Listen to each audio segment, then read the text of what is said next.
Ladies and gentlemen, it is that time of the week where we get to go over another sneak peek. Even though it rhymes, let's just get it started on what is about to come.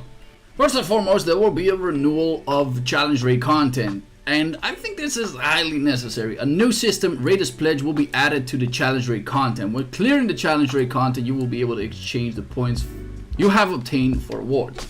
Alright, so instead of giving us things that we probably don't need anyway, such as artifact tickets, in my case, some friendship tokens for NPCs, which I don't need, you can pick whatever you want. So what is this Raiders Pledge really? You will be able to select the difficulty level of different kinds of penalties and advantages from the content. By the choices you make, you will be able to adjust the number of points you can obtain. I hope one thing that they're gonna add, the fact that we can solo hell mode. If we could use 3 characters over there and bust these nuts and get ridiculous amount of rewards, that seems fun and challenging at the same time. But it says a penalty, every time you add a battle penalty, you'll be able to obtain additional points. Advantage, every time you add a battle advantage, the points you will be able to obtain will be deducted. Okay. So depending on the difficulty level, penalties and advantages of the stage, you will be able to obtain different kinds amount of points. You'll be able to exchange the point for different kinds of items. Right? So then the question is, what do I really think about it? So for one, we get to pick our own rewards. That is nice. Second, you will be able to get yourself a higher difficulty on the challenge raids, similar to, let's say, Genshin Impact on some of their events. I like that, and I think it definitely puts a nice emphasis on the veteran players. However, I don't know quite what the difficulty will be. Hopefully, like I said, they will add something along the lines of, oh, you can only use X amount of characters, or hey, if you not just ban priests, for instance, let's ban the whole roster, except let's do it only with warriors, right? That would be interesting to some degree. Will it then make itself impossible? I do not quite know, but let's hope that you can make it absolutely ridiculous in terms of hard content, because challenge raid was not as much of a challenge anymore. So I'm hoping for this to drastically change, and hopefully not just every 2 weeks for the actual rewards, but do this every week, because I'm in a dire need for new content. I'm in a dire need for a new challenge, and I think a lot of people are as well. And then we got another rerun of the Stardust Show Preparation, which will give you unique weapons, unique treasure fragments, event artifact pieces. Yes, because we need as many event artifacts as we can possibly do. Transcendence attribute points, I need some of those too. And you can get another Pendulum of Fantasy, which is a pretty decent artifact if you are running Eclipse. However, they're way better around nowadays. Now, the Stardust events, for what I can remember, is a challenge event where you can only use level 60 characters to do certain stages. And ladies and gentlemen, more swimsuits, because the people asked for it. So they are actually giving in to the demand of the people. You bunch of horn dogs. Just quit with this stuff, man. We need more Halloween costumes. We need more things that differentiate people from the game, because this is the gazillionth Cassandra swimsuit that we don't need. Look, Green Marie got a cute head, yeah, and panty shots. Why? Where's my Lucius panty shot? Damn it! Like, the only lolly in here is getting panty shots? Is this some kind of sorcery? Never mind, we got some over here. Oh, can we remove those things?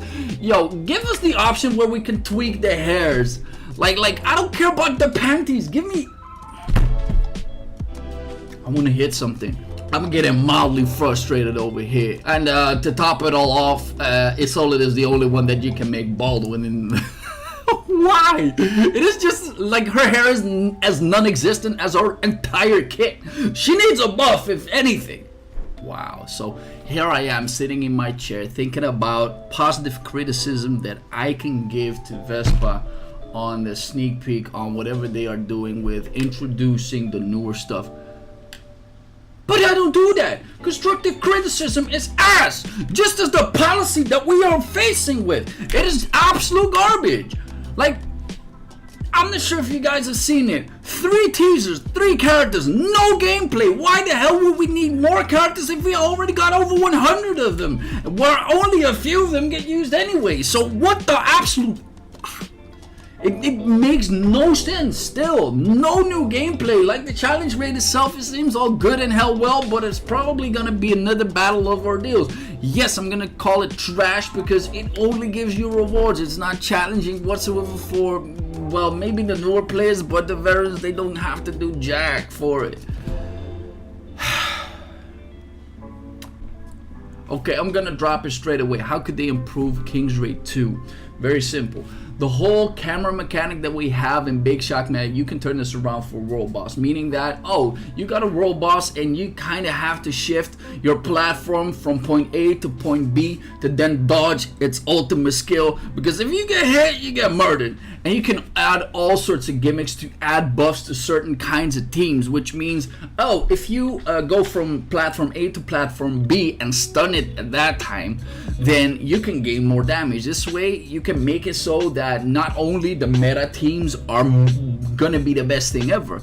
That way, people will have to min-max all of their stuff and let's say go back to a full stun potential team instead of just like, just pop all my soul weapons at a singular phase. When I knock it down, grab all the damage we can muster and let that be it. Like, I hope that within the camera mechanics where you can change the way you are facing the boss, for instance, that could make a world boss quite interesting. Like, oh, if you actually hit his face right now, then you will be able to do damage. Oh, if you hit his tail, clip his legs, you will be able to stun him faster to get him outside of some other stuff. Like, there's so many ideas that we can pop with this, and credits to Garugaya that actually showed me this kind of mechanic, because the dude is mad interesting when it comes to finding out different mechanics in a limited amount of gameplay.